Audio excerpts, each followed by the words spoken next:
Today at the National Press Club, Deputy Liberal leader Ted O'Brien. In his first address as the Shadow Treasurer, Ted O'Brien will outline the opposition's economic priorities in a pitch to young voters. Ted O'Brien with today's National Press Club address.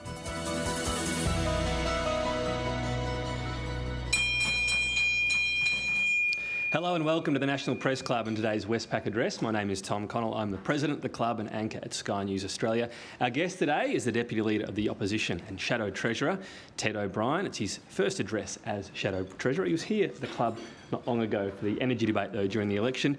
It's perhaps an understatement to say the coalition is living in interesting times. Record low number of seats in Parliament, record low primary rating and news poll, but Ted O'Brien has taken up his share of quixotic tasks over the years. He was chair of the Australian Republican movement from 2005 to 2007, a few years after, of course, the failed referendum. In 2007, he tried to win the seat of Brisbane off Labor, swimming against the tide of Kevin 07. He gave it his best shot. He even had his wife wearing a sandwich board during one campaign stop, and he had his own slogan to rival Kevin 07. It was time for Ted. A big welcome as well to his wife, Dr. Sophia. It didn't quite work, no. He's a welcome to his wife as well in the audience, Dr. Sophia O'Brien, having recently completed her PhD in international law. In 2013, Ted O'Brien was pre-selected in the relatively safe seat of Fairfax. All the momentum was with the coalition. Enter the big spending Clive Palmer, who won the seat by 53 votes. In 2016, it was finally time for Ted.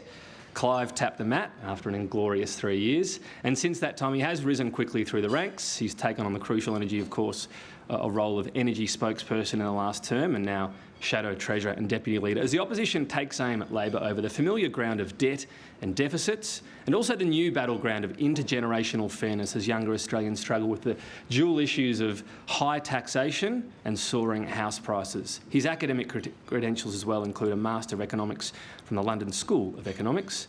Ladies and gentlemen, please welcome Ted O'Brien.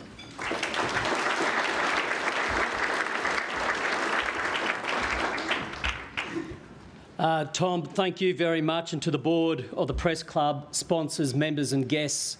I'm particularly grateful that Tom mentioned Clive Palmer, because it gives me a twitch every time, having gone through that wonderful experience.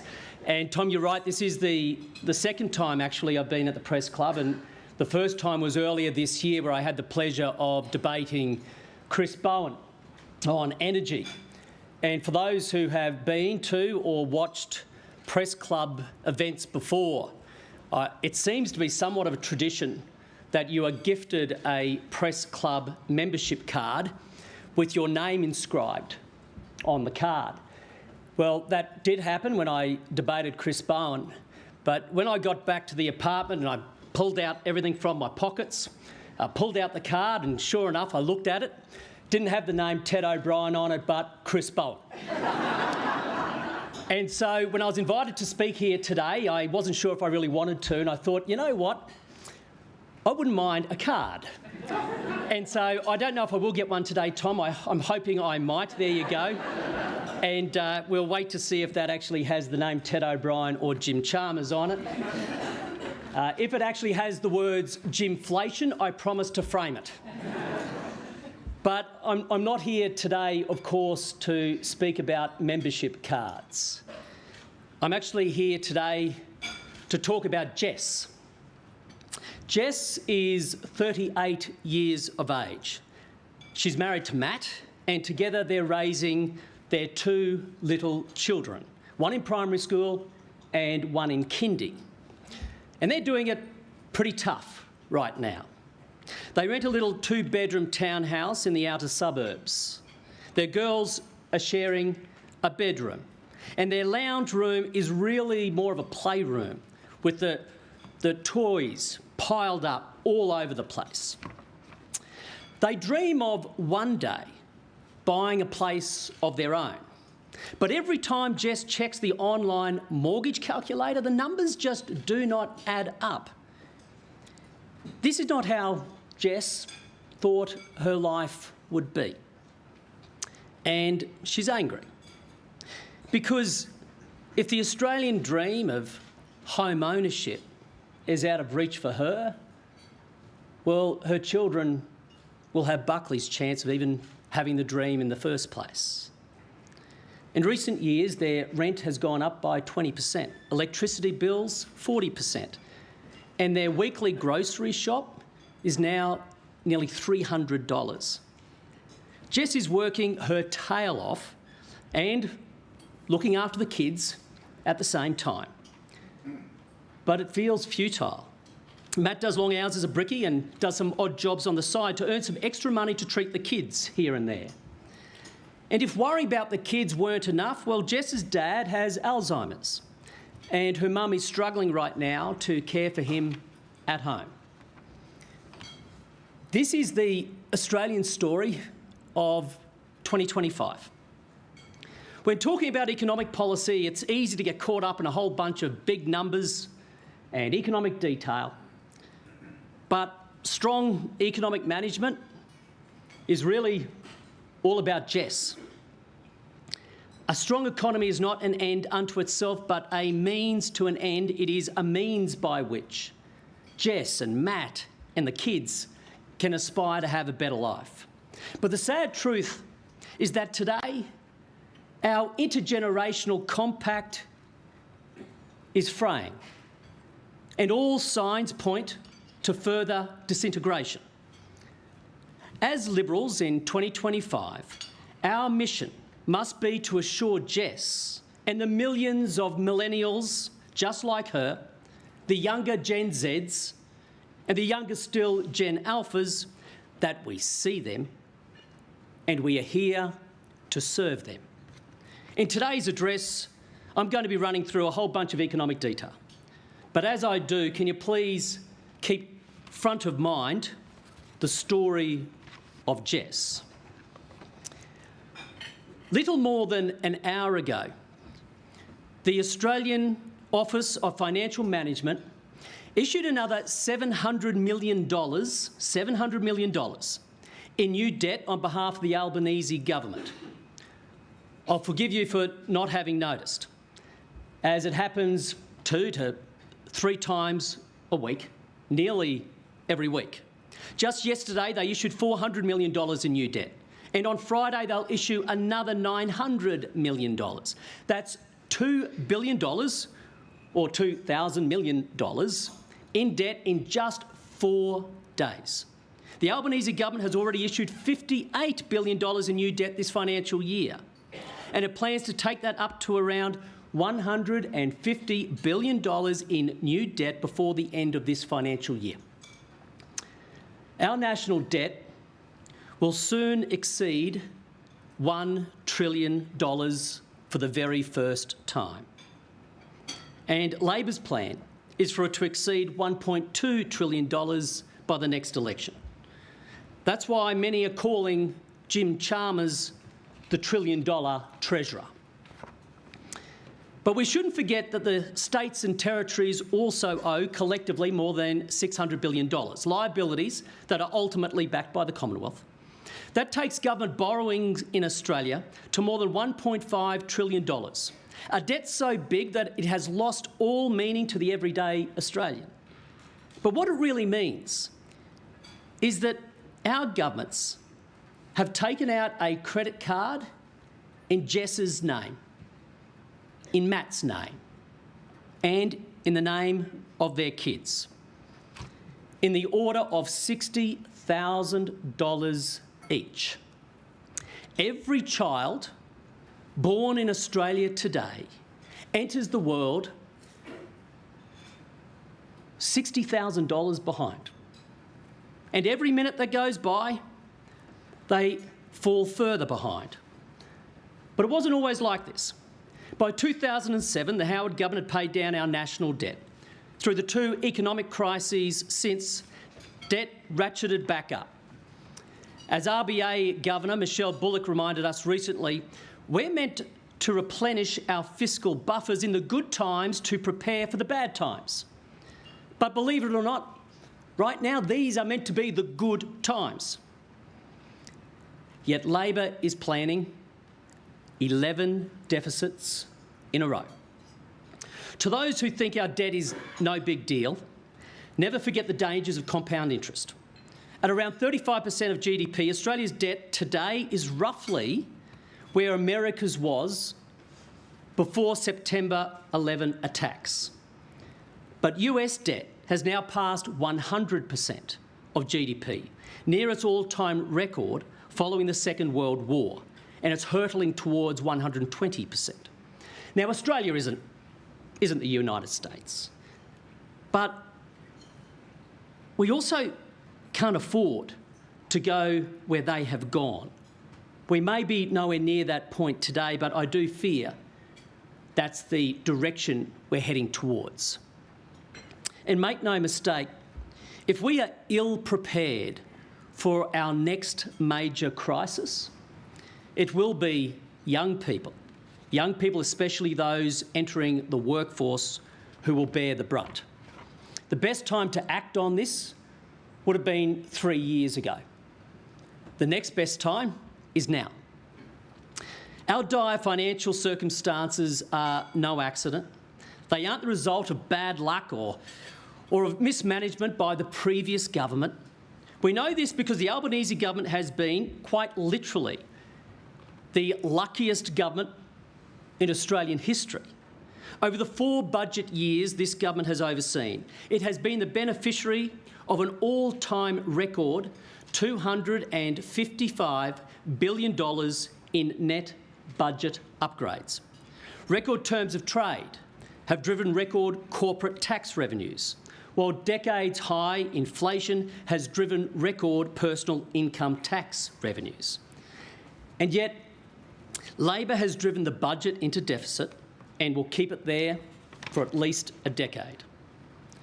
The rivers of gold flowing into Treasury have driven a deep complacency in this government's economic management. They have allowed the Treasurer to act as though his decisions have no cost, but they do have a cost. It's what economists refer to as opportunity costs. Labor's windfall could have paid off a quarter of our national debt in just 4 years. Imagine if you had received an unexpected windfall that allowed you to pay down a quarter of your mortgage in just 4 years. In fact, when I talk to the banks, and I recognise Westpac for its role here today, when I talk to the banks, they tell me that's exactly what Australian households do. When interest rates are cut, most people use the extra cash they have to pay down debt, to pay down their mortgage. When it comes to their own finances, the Australian people are prudent because they understand a massive debt burden consigns them and their children to a poorer and more vulnerable future. But this Labor government does not reflect those same values. The Treasurer doesn't like to admit this, but if you study his budget papers, you will see he has taken decisions that have raised the national debt by around $100 billion. In the financial year just ended, government spending grew at the extraordinary pace of 5.5% over and above inflation. If you go back to the Coalition's final budget in 2022, you will see that we planned real spending growth in that same financial year of just 0.4%. So Labor delivered real spending growth last year that was 13 times higher than the Coalition had budgeted for. And in case you think this was driven by things like the NDIS or debt interests, think again. It was primarily this government's discretionary decisions. Last financial year's $10 billion deficit would have been a $12 billion surplus under the Coalition's budget settings as laid out in the 2022 pre-election economic and fiscal outlook prepared by Treasury. Chalmers' decisions turned a Coalition surplus into a Labor deficit. Over the last 3 years, Australia's economic output has grown by $300 billion per year. Over that same period, government spending has grown by $150 billion per year. That means the Albanese government has been buying up to half of all new economic output, double the government's usual share. This government has been out there competing with everyday Australian households for products and services, bidding up the price of everything. And as we saw just an hour or so ago in the latest inflation figures from the ABS, inflation is back up to an extraordinary 3.8%, above market expectations and well above the RBA's forecasts, both in headline and underlying terms. With just 29 days until Christmas, this is the worst possible news for struggling mortgage holders who can now kiss goodbye to any rate cut at all. And that dream of home ownership just keeps getting further away for the likes of Jess and Matt and for their children. And that is why I refer to it as Gymflation, or the Gymflation effect. It is a direct consequence of the spending spree by the Treasurer, Jim Chalmers. And that's also why living standards, by the way, have fallen more sharply in Australia than in any other advanced economy.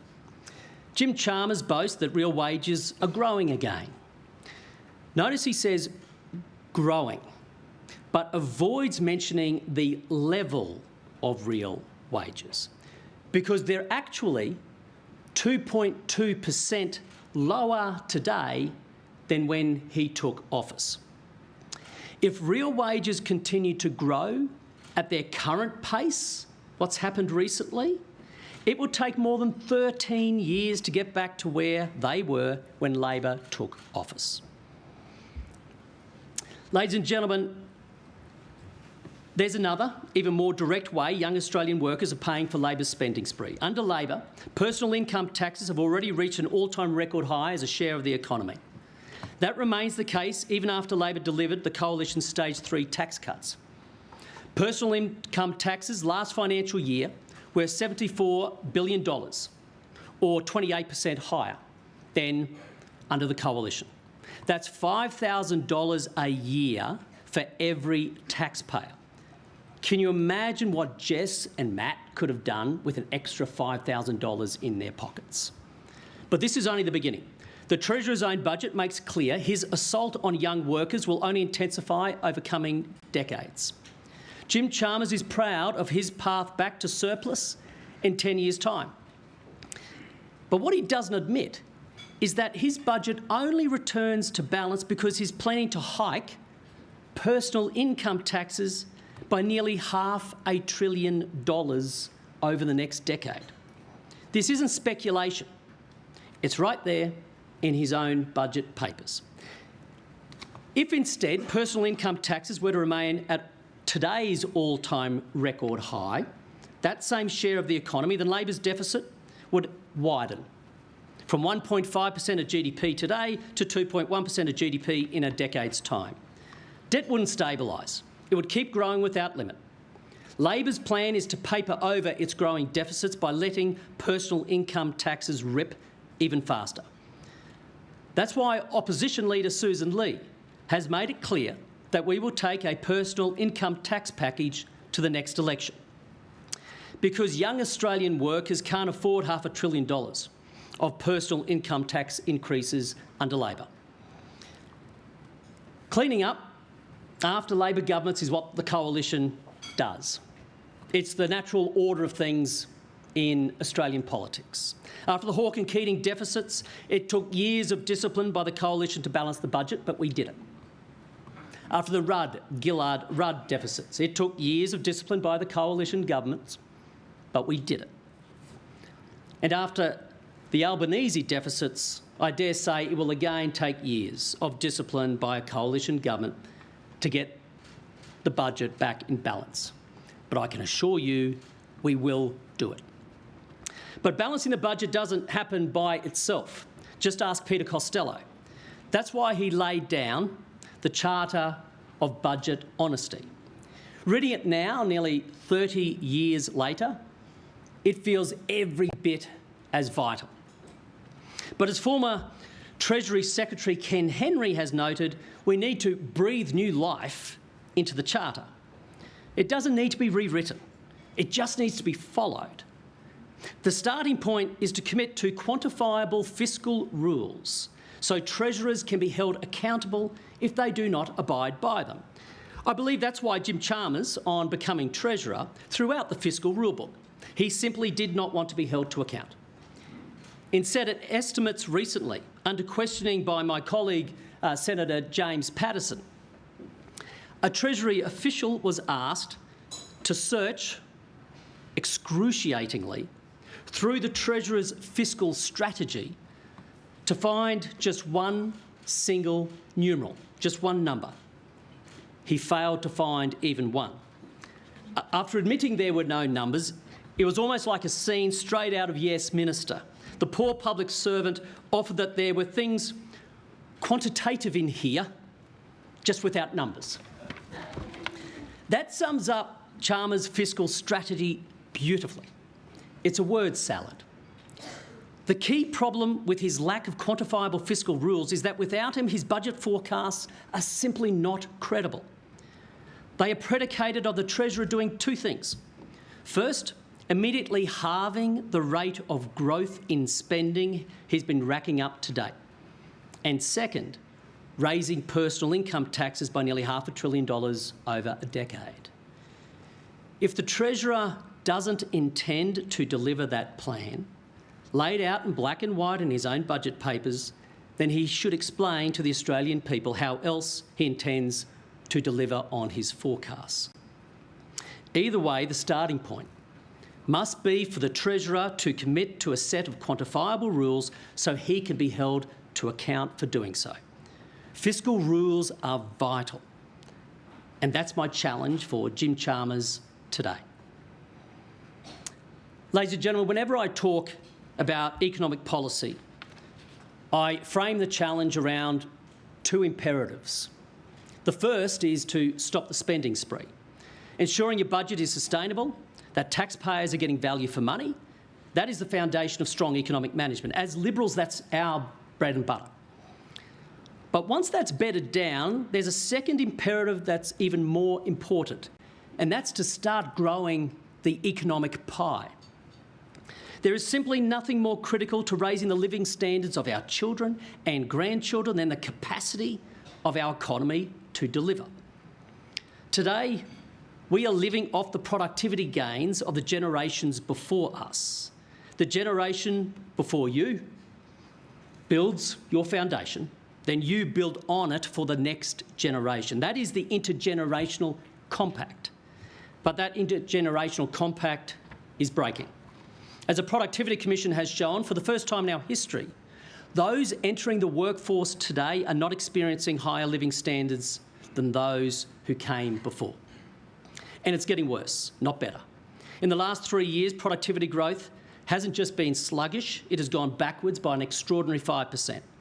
This has dire implications for our children and grandchildren, not just for their real wages, but for their capacity to pay down that massive debt and for the sustainability of the essential services on which they will rely. Immigration has played an important role in our economic development throughout our history, but more recently it has been stretched beyond breaking point. Labor's overreach has tested the patience of the Australian public and it has frayed our social bindings. As my colleague Senator Dave Sharma warned in a speech at the Sydney Institute recently, economic stagnation will generate political frictions as we resort to fighting over a shrinking pie. And none of this augurs well for our future, or for the future we bequeath to our children and grandchildren. And I fear Labor has given up on them. Labor governments of the distant past understood that before you cut up the pie, you have to have a pie in the first place to cut up. But today's Labor doesn't think like that. They seem to believe that you can tax your way to prosperity and regulate your way to productivity. The Treasurer entered this term of government with a plan to tax unrealised capital gains, solely with an eye to raising revenue to fund his spending spree, and without a second's thought for the economic consequences. It's all about redistributing a shrinking pie.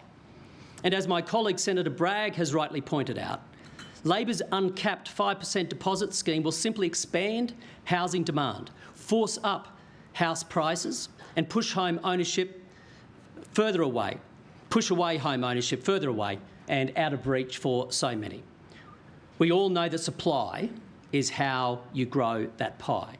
Meanwhile, Labor's enabling of the cartel of corruption, as my colleague Tim Wilson often refers to, benefits their union paymasters at the expense of the taxpayers and first home buyers forced to pick up the bill of an 18% fall in construction productivity over a decade. But there's probably no better example today of how Labor's misguided economic agenda is robbing our future, and that is AI. The world stands on the threshold of a profound economic transformation, powered by data centres, AI and advanced computing. Data centres supply the foundational infrastructure. Advanced computing monetises that infrastructure at scale, and AI creates demand for both. It is impossible to know for sure just how big this opportunity is, but global capital markets are betting it will be the most profound economic transformation since the advent of the internet. I think they're right. We can already see the potential of AI as what economists call a labour augmenting technology, which will generate higher real wages for Australian workers. But as my colleague Alex Hawke recently made clear, prudent guardrails are needed, including not legalising theft, rejecting the regulatory Wild West and ensuring contracts rules. And I am pleased the government seems to be responding positively to Alex's comments, including this week's announcement of an AI Safety Institute, which we welcome in principle. But we should really be thinking of AI as an economic opportunity to grow the economic pie. We need to raise our ambition because AI offers potential far beyond helping us out at work or in our daily lives. AI leadership in Southeast Asia is up for grabs, and we should take it. We should participate across the supply chain so we can be AI makers, not just takers. We should seek to host data from other countries here in Australia and to export AI services from Australia into Southeast Asia and beyond. Australia is uniquely placed to lead due to three natural advantages. First, our institutions, our liberal democracy, legal and governance frameworks, our world-class education, science and research capabilities, and our highly skilled workforce. Second, our geography, our enviable access to an abundance of energy in our own country and our proximity to markets in Southeast Asia. And third, our relationships, not just our close and trusted relations with our nearest neighbours, but our deep and enduring strategic relationship with the United States, evidenced by their granting us access to Tier 1 advanced AI chips. Much of my 20-plus years in business prior to politics was spent negotiating large deals internationally. Business alliances, outsourcing deals, joint ventures, mergers and acquisitions and whatnot. It's probably that background that leads me to believe that there are times when governments need to think like deal makers, not just policy makers. And when it comes to AI, I believe this is one of those times. In a recent speech here at the National Press Club, Scott Farquhar proposed the concept of digital embassies to, I quote, secure sovereign cloud vaults that host countries' most important data. Now, big ideas like this, well, at the very least, they should be scrutinised and considered. And there are other ideas that should be explored, such as an energy-intensive economic zone or multiple zones in regional areas that could host clusters of critical AI infrastructure, attracting capital, talent and cutting-edge technology.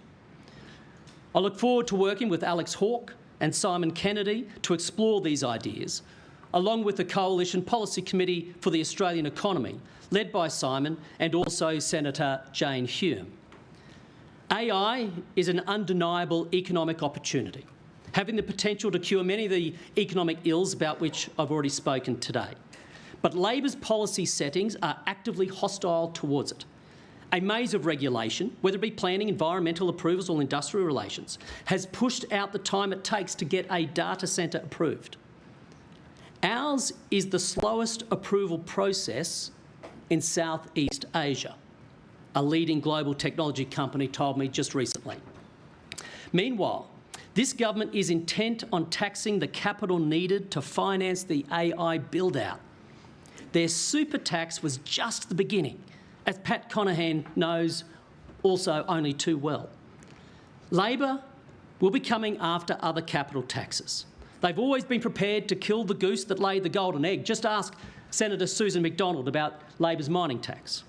But when I talk to the leaders in AI, they tell me these barriers pale in comparison to the single biggest blocker to the build-out of our future digital economy, and that is energy.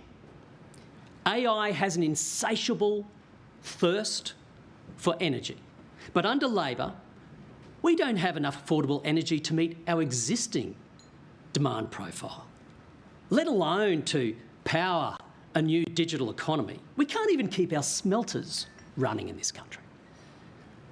The solution is simple. Every available technology that can generate energy should be on the table. Nothing should be left off.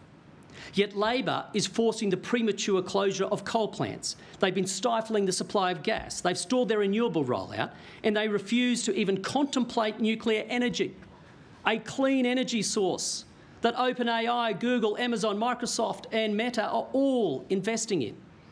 Labor calls its net zero transition a new industrial revolution.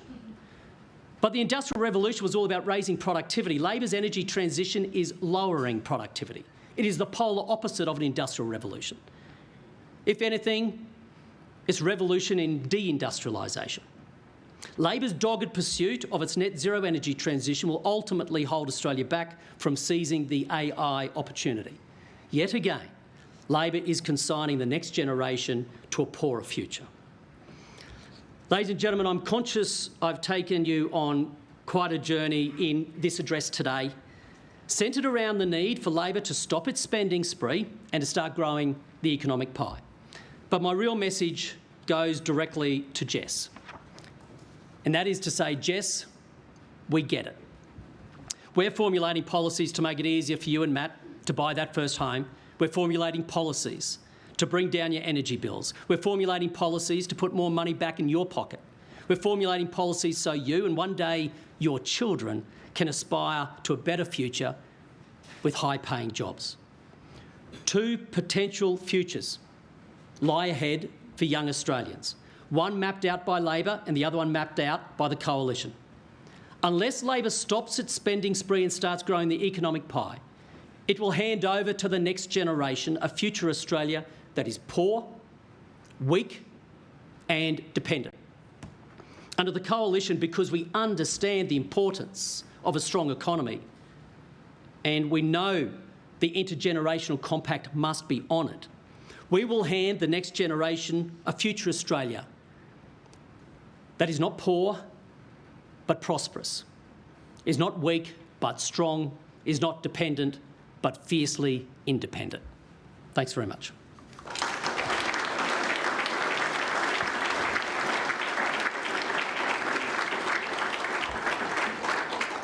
Well, thanks, Ted. You asked us to keep Jess in mind. I always follow instructions. I'm envisaging you telling Jess we'll cut your taxes and we'll help balance the budget. Now, if she were to say to you, well, if you're going to do that, will there need to be significant spending cuts? What would your response be? The first thing I'd say to Jess is, Jess, we understand why things are tough now, and we will do everything we can over the next 2.5 years before the next election to first and foremost hold this government to account, because their spending spree has to stop. The second thing I'd say to Jess is the only cut we are interested in is a cut in taxes, because you're paying an extra $5,000 out of your pocket for taxes. That's the cut we are focused on. Tom, more generally on the issue of tax cuts, of cuts and spending restrictions. I respect that every government has a right to decide on their own spending priorities. That's the right of any government. Don't deny that. But with that right comes a commensurate responsibility.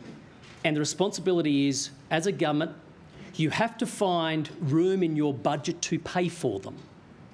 That's what you've got to do. As a government, if you want to spend more, you've got to find the offsets.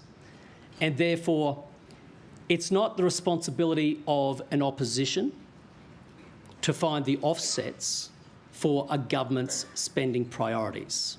To Jess, I'd say, before the next election, you'll see our priorities, and the extent to which that requires more spending. We'll be the ones to tell you how we will be making room for the budget to pay for it.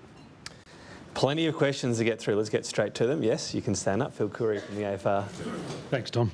Thanks, Mr O'Brien. Look, back in January, in the lead up to the election, Peter Dutton gave a very similar speech to that you've given today and Susan Lee has given recently on budget management. Peter at the time said there'll be a need for economic surgery should the coalition win, and then over the following months you've copied nearly every spending announcement Labor made without hesitation. So I'm just wondering, in terms of fair dinkumness, how fair dinkum you are about spending restraint and how brave you're prepared to be. For example, the government at the moment is deliberating whether to roll over the electricity bill rebates beyond December 31. They've spent $6.8 billion on those rebates since 2022. Are you prepared to say here and now that's the sort of thing they shouldn't do anymore? That's the sort of tough decisions that are needed? Phil, thanks very much. And Jess is feeling the pain, Phil, and that's who I think about when it comes to whether or not she needs help with electricity. I think the key thing the government needs to do is start focusing on the source of the problem. That should be the priority. They have a part-time energy minister now in Chris Bowen. He should really be focusing full-time on getting energy prices down. Again, we've seen this reflected through the inflation figures today. And so we'll wait to see whatever the government wants to bring forward. You're right, they're weighing things up. Let them weigh it up. If they have a proposal, we'll do what we continue to do, and that is we'll be constructive where we can, critical where we must. So we'll wait to see with that. When it comes to earlier this year, I'm not going to prosecute the last election. That's not what we're here for. We are absolutely focused on the future. We are being values-led in that regard, and that means putting economic management at the centre. Some of my colleagues and I have made comments about some of our economic positions before the election. I won't be ventilating that again today, but that's all on the public record. Cheers. Thanks, Phil. Pretty simple to say, though, whether or not the rebate should continue, surely? Well, if you're telling me, Tom, today that that is what the government has come out and proposed, has that been announced by the Treasurer? That's just your view. You can be front leading on this. So we will wait to see. Okay. If the Treasurer wishes to put something on the table, then we'll do what we always do. We'll weigh it up constructively and we'll respond. Matthew Cranston from The Australian. Mr O'Brien, it's been 6 months and 23 days since the election, and the Coalition hasn't announced one single substantive income tax reform measure or one single fiscal rule. Why is that? And I'll give you a multiple choice. Is it A, that you don't have a policy developed on either of those two yet? Is it B, that the opposition leader won't let you get out and start selling that yet to make sure that the risk is mitigated from last time when it was too late to start selling some of the policies? Or is it C, something else, and can you explain that? And just on AI, can you tell us how you're going to create these special energy zones? Thank you, Matt, for a double dip question, which just breached Tom's rules, but I'll answer both.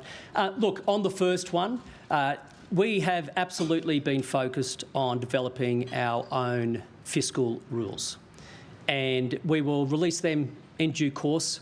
I can't give everything to you on the one day, Matt. The real point I'm making today is one of the reasons why the country's in such an economic mess is ever since Peter Costello introduced the Charter of Budget Honesty, every single treasurer has had quantifiable fiscal rules except this one. And that's the point. Because, as I said before, it's a good 2.5 years before the next election. And it's only Anthony Albanese and Jim Chalmers who can introduce those rules to start controlling their spending. And so I can confirm that, of course, by virtue of us emphasising the importance of quantifiable fiscal rules, we will absolutely be announcing our own in due course. When it comes to AI, you know, when I talk about the need for us to think like deal makers and not policy makers all the time, to be clear, I'm talking about that from a Liberal perspective. Liberals don't believe that governments should be at the centre of the economy, but rather the private sector should be. And so as we look at the potential for economic zones to host, whether it be the critical infrastructure for AI or whether it be for the processing of critical minerals or manufacturing, either traditional or advanced, the key thing is to have an abundance of affordable energy. And that is really the key component. And again, these things are not policy. These are ideas that we are exploring, and I'm looking at that one in particular with my two colleagues who are doing deep dives into AI, being Alex Hawke and Simon Kennedy. Thank you. Yeah, good example of the fiscal rules there. One question each if we can. 1:35 p.m. deadline. Shane Wright from the SMH. Thanks, Tom. Mr O'Brien, Shane Wright from the SMH and the Age. The biggest blowout in the budget over the last 7 years has been the GST deal, which was $2 billion and it's on its way to $60 billion. You talk about spending priorities. Is the current GST deal and its structure a spending priority, or do you think a blowout of that magnitude is tenable, and are you prepared to wind it back? Shane, we've been very clear since this term of government began that if the government wishes to engage with the opposition on holistic, comprehensive tax reform that would drive more efficiency into the tax system, we stand ready to engage with them. Having sat around the table at the productivity round table that the Treasurer pulled together, I see no such appetite. In fact, I see them very squarely trying to go after taxing capital. I don't see an appetite for more holistic reform. If they wish to change their mind on that, again, we will be constructive where we can and critical where we must, because if I give the Treasurer credit for anything, immediately after the election, he did publicly state, I think it was at a press club event, that his budget is not sustainable. So we stand ready to engage no matter what it is they bring forward and look forward to seeing it. But you didn't mention the GST deal in that answer. That's what the question is. I'm just wondering what your attitude towards the GST deal that Scott Morrison and Josh Frydenberg put in place. So you can assume if the government comes forward with any proposal talking about changes to GST, we will treat that as we treat anything they bring forward. We'll be constructive where we can, critical where we must. I don't think they will, by the way, but let's wait and see. For what it's worth, Jim Chalmers said his budget was sustainable but needed to be more sustainable. But anyway, Anna Henderson from SBS. Thank you. That sounds like Jim Chalmers' double talk to me, Tom. Anna Henderson from SBS. In terms of your comments around migration, what do you think went wrong with the coalition policy for a 25% migration cut at the last election? Do you think that kind of quantum is still something that should be on the table? And should skilled migrants in construction, childcare and aged care be absolutely ruled out of any cuts to come? Anna, I have to apologise because I'm going to let you down with some of this answer. On one hand, I won't be prosecuting the policies we took to the last election. That election is now done. I do know that Senator John O'Donoghue and Senator Paul Scar are doing an enormous amount of work in this area, and Susan Lee has made it clear that they'll have more to say about the principles driving that policy area before the end of the year. So I won't try to preempt what they might come out with, and nor will I be making commentary on specific numbers. But when it comes to the economics, which you're obviously very centred on, you understand that people are needed to build the houses and to actually staff the aged care and childcare centres. How important do you think it is that those migrant worker roles continue? More than happy to make some general comments in that regard. There is no doubt that skilled migration in particular remains vitally important to this country. And with the exception of our First Nations people, all of us came from somewhere. And what we need in this country is unity around a common set of values, and we need a very clear focus on what skills are needed to match the demands of the economy today, but also to be building the economy of tomorrow. Thank you. Thanks. Tom Crowley from the ABC. Thank you for your speech, Mr O'Brien. Angus Taylor, in the lead up to the last election, your predecessor, gave a speech to the Press Club where he talked about productivity, bracket creep, Labor's addiction to spending. Of course, at the election that followed, you were walloped. And to read some numbers from today's Australian election study just on some of those economic issues and how voters rated your message: cost of living -15, housing -18, tax -8, immigration -1, climate, your area, -23, and economic management for the first time in the history of this survey, -4 for the coalition. Heaven forbid that I ask you to prosecute the last election, so let me focus on the present instead. It is a similar message in some ways that you're offering today. What is different about what you're offering and what you hope to offer over the course of this term that will arrest what is pretty clearly a catastrophic situation where 1 in 5 Jesses at the last election put a number 1 for the coalition? Look, thank you very much for reminding me how well we went at the election. Really needed that. But, you know, in truth, we have been learning lessons about it, and our leader made it very clear as we came to this term of government, we need to take the time to do that. And that is what we have been doing. And we've been doing it with humility, I have to say. But as I've already remarked, we've also been very values-led by it.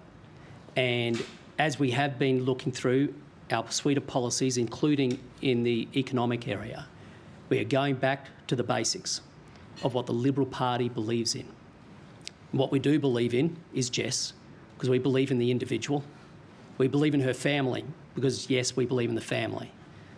We believe in small business, in entrepreneurship, in enterprise more generally. We believe with rights come commensurate responsibilities. With effort comes reward. Those values are going to be driving our policies so that come the next election, you will be able to see our policies and see a clear line to the values of the party. That is something we could have done better at the last election, and that's as far as I'll go at prosecuting how the last election went. Cam Redden from Sky News. Mr O'Brien, thanks very much. Cameron Redden, Sky News. Jess would have heard governments and oppositions, including yours for years, make promises that her power bills would be coming down, but none have been able to do it in recent times without rebates. Even the chair of the Climate Authority said on Sky yesterday he couldn't say when bills would stop increasing, let alone when they would come down. So isn't it time for a bit of honesty with Jess that her power bills are going to go up regardless of who's in government while this transition is ongoing? Cam, thank you. And I think you're right. If I can use a different word, trust. It's all about trust. And trust has been eroding in governments moreover. And when it comes to the subject you raise, energy, 2 elections ago now, we had the Albanese Labor Party promising a $275 reduction in household power bills. That was a false promise. It was broken. Even this last election, when it came to energy, they took a whopping big lie to the Australian people. Again, that prices are coming down. They were also untruthful about the cost of the coalition's plan. This erodes trust. Now, the key thing for Jess moving forward is to ensure that we can provide affordable energy. What I'd say to Jess, Cam, is look at the scoreboard and look at the record. Over the last term of the coalition government alone, energy prices came down by 10%. Emissions also came down, by the way.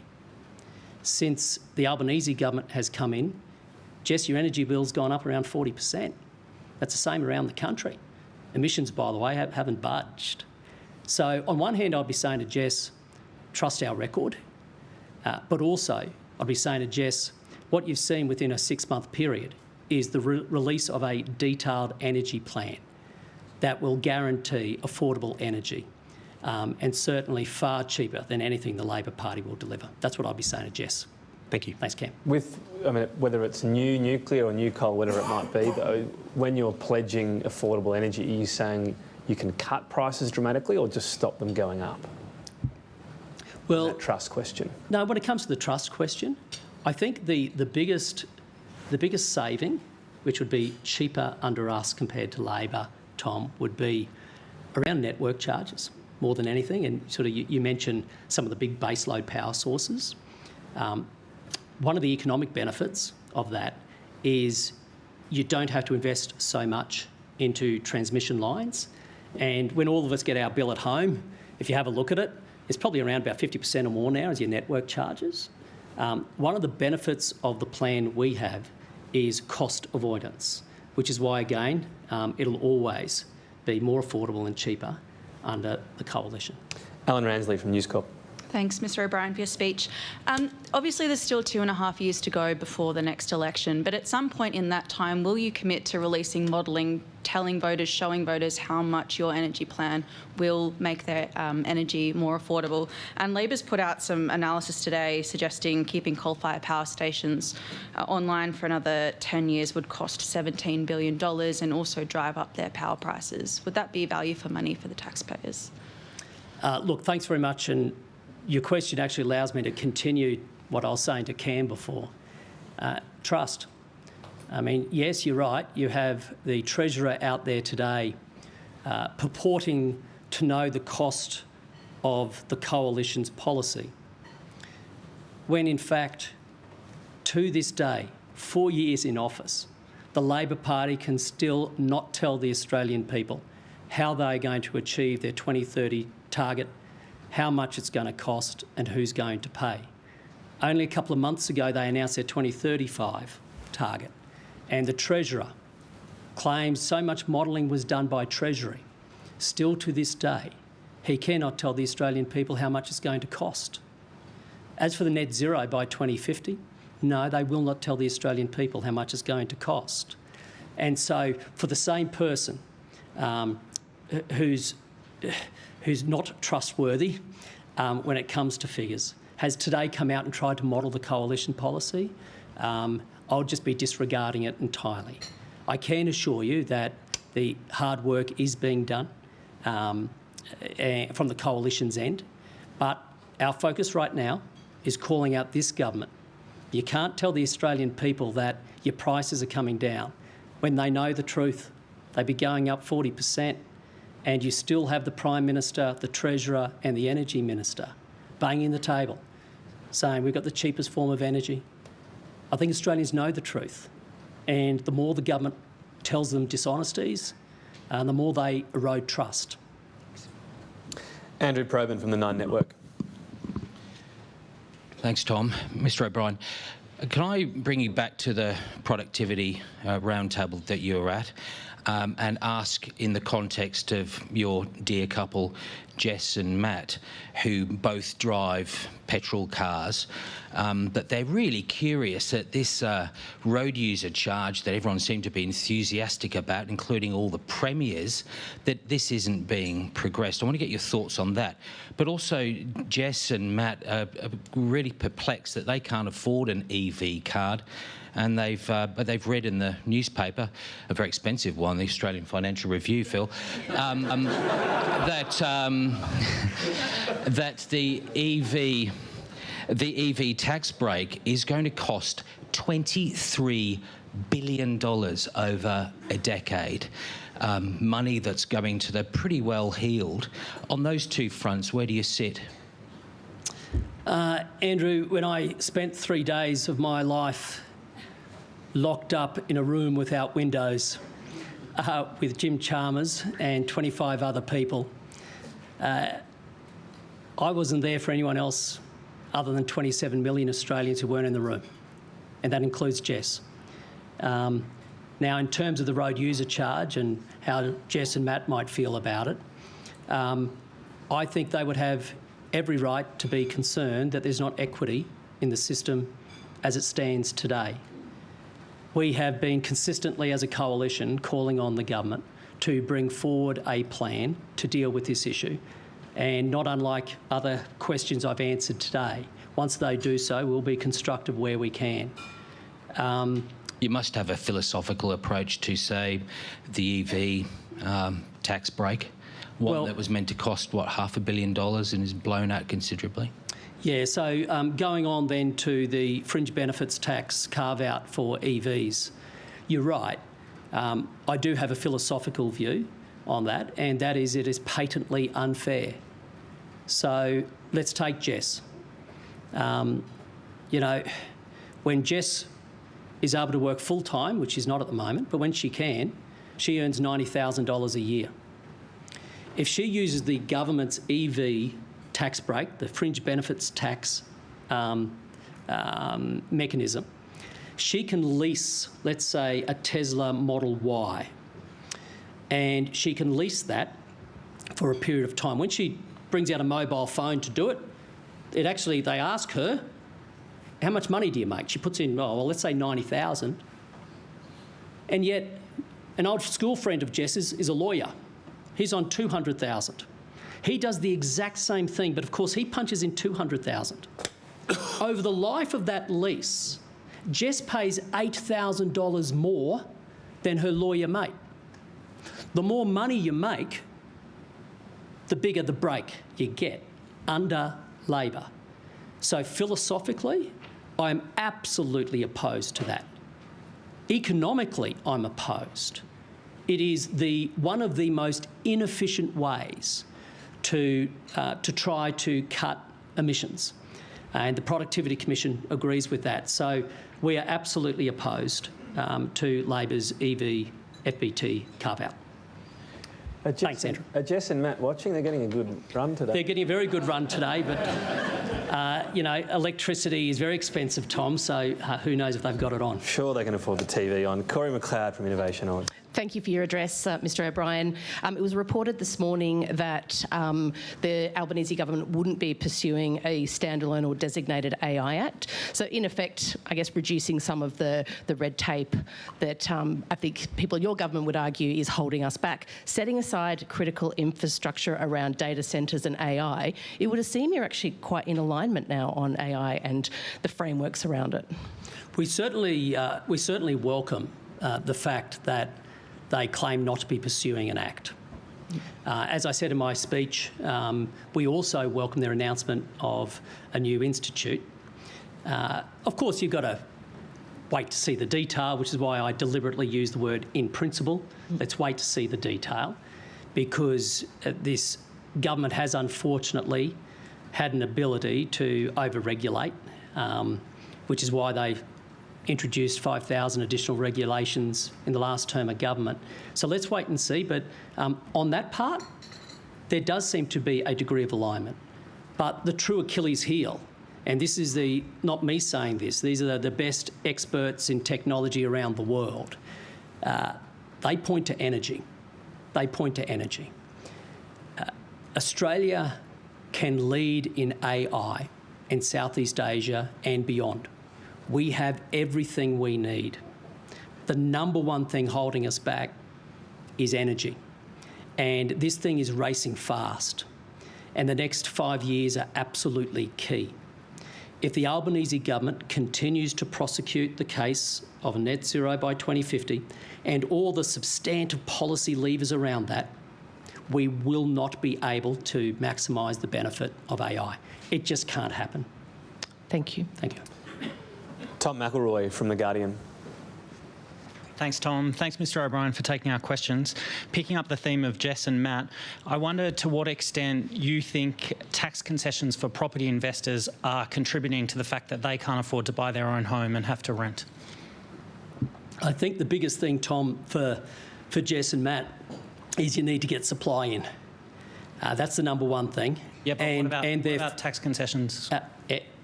And therefore, it is key that we have a system that encourages investment in properties.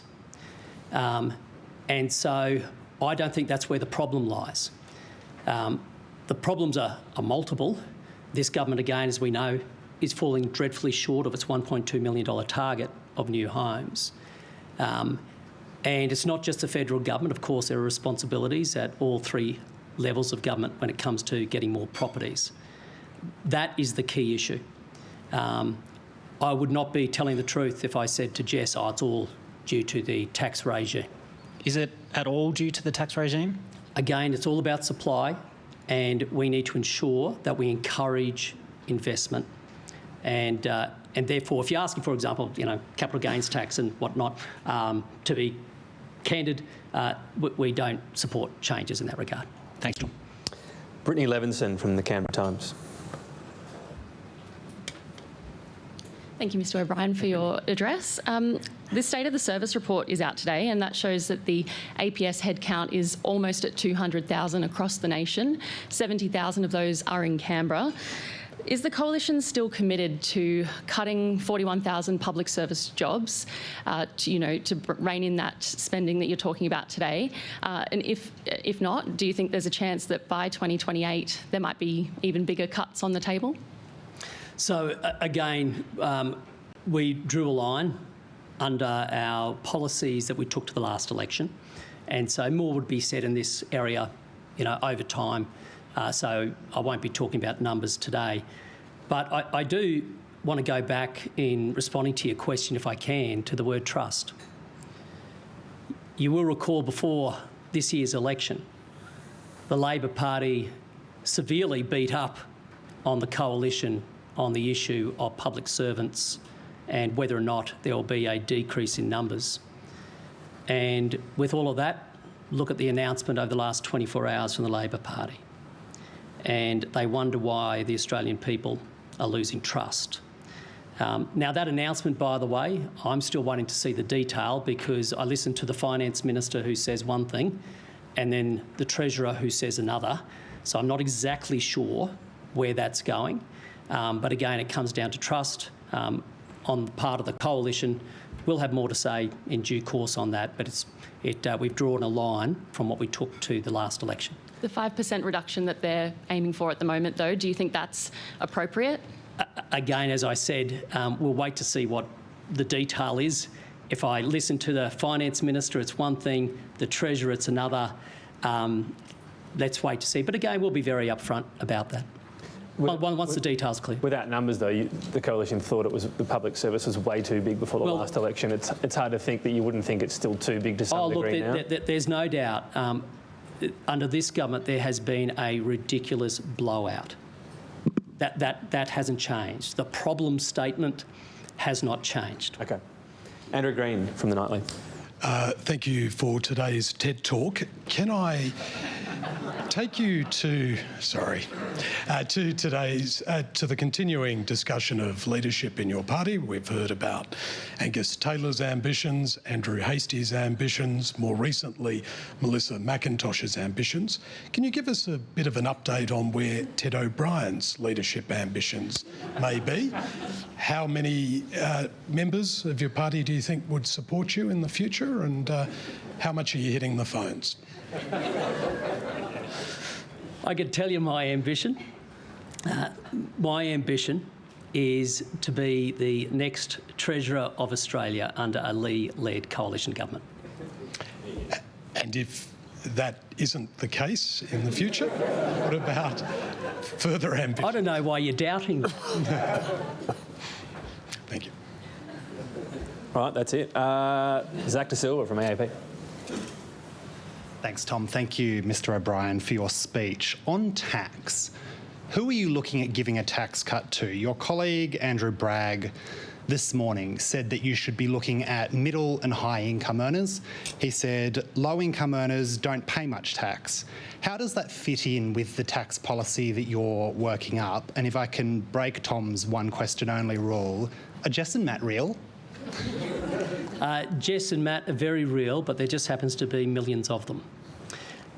Look, in terms of the design of personal income taxes that we're going to be taking at the next election, today, 2.5 years out from the next election, is not the time to be furnishing that. Let's keep in mind, between now and the next election, there'll probably be 7 to 8 budget updates from the government. And so we don't know what mess we're going to be dealing with. But we're doing a lot of heavy lifting at the moment, and we'll continue to do that. But beyond that, I won't be disclosing any of the design features. I'm going to squeeze in Julie Hare, National Press Club Director. Thank you very much for your speech, Julie Hare. He stole my question, so I'll ask you this one instead, which was, are Jess and Matt real?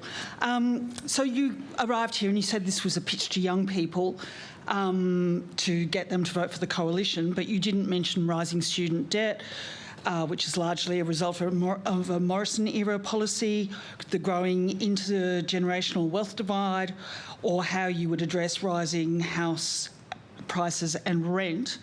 How does preaching about lowering government debt convince young people to vote for the coalition? Look, thank you.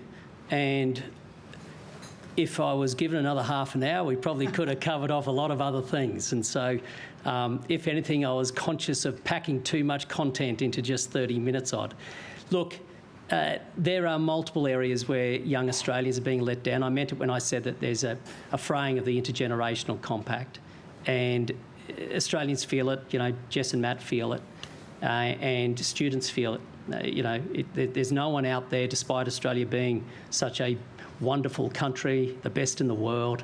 We're not immune from these sort of problems. Again, we're going to have policies that'll roll out in all of these areas. Today, I just wanted to send that very simple message to Jess and people like her that we get it. We understand what they're going through. It's not just about her, it's about her kids. It's about her husband. It's about their friends, their local community. It's about their mum and dad, her mum and dad. That's the message today. My colleagues and I will have a lot more to say about a whole bunch of areas, including housing, including students and whatnot, before long. Thank you very much. Thank you. We're out of time, which means you can just give a yes or no to this final question. You said there was only one question each, and this is your... I just sort of keep things moving. You like to burnish the speed limit, if you like, tax to the GDP limit. Are you looking at a spending to GDP limit? Well, you're right to ask, because spending as a percentage of GDP has gone from 24% to 27% under the Albanese government. So it's a real concern. But, Tom, we're looking at multiple options when it comes to fiscal rules. Okay. And unfortunately, today is not the day for me to be releasing them. You're looking at it, I'll take it from that. I know you don't think you have much in common with Chris Bowen, but you mentioned the Press Club membership card. That was my fault. It was a fiery debate. I was a bit flustered. So that means you got Chris Bowen's, he's got a Ted O'Brien card, and now you're going to have a Ted O'Brien membership card as well. Yes. So, ladies and gentlemen, please thank Ted. Thank you.